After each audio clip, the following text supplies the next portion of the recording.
Hello. Tonight we're going to read Perfectly Norman.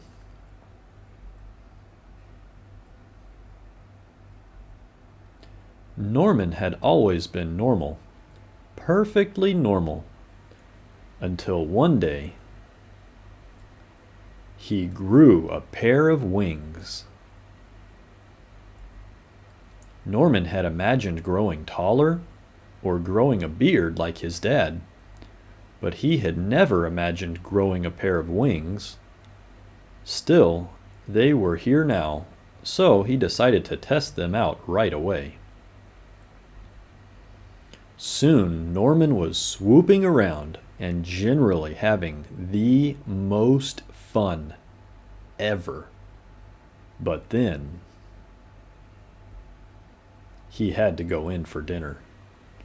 You see, Norman had always been so normal he didn't know how his parents would feel about his extraordinary wings. As he went in, Norman covered himself up in a great big coat. His parents didn't notice the wings, but they did think it was odd to be wearing a coat indoors. Bath time was problematic, so was bedtime. But the coat was hot and uncomfortable.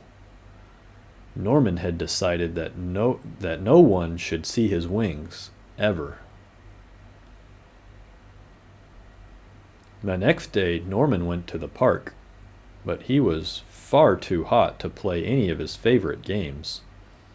And so it went on. Long car journeys were unbearable. The swimming pool was dreadful, and that was nothing compared to his friend's birthday party. The only time that Norman could feel normal now was when it rained.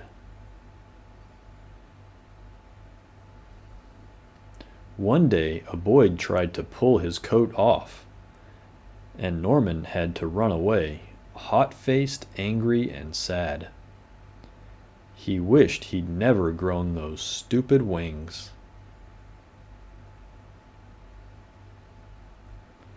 Then he saw some birds high up in the sky and remembered the joy of his first flight. It occurred to Norman that it was the coat that was making him miserable, not the wings. "Why don't you take that scruffy old thing off?" suggested his mom and dad. Norman looked up at them hesitantly. His parents smiled and nodded. Norman smiled back. Then he threw off the coat and let his wonderful wings fan out. Norman leapt into the air. Finally, he was free of that coat. He noticed a few other children wearing thick, heavy coats of their own. They looked up at Norman and around at one another nervously. There was a moment's pause, and then, whoosh! The sky was filled with flying people. Norman had never felt so happy. He realized that there was no such thing as perfectly normal, but he was perfectly Norman, which was just as it should be. The end. I hope y'all enjoyed. A special shout out to Charles and William. I love y'all. Good night.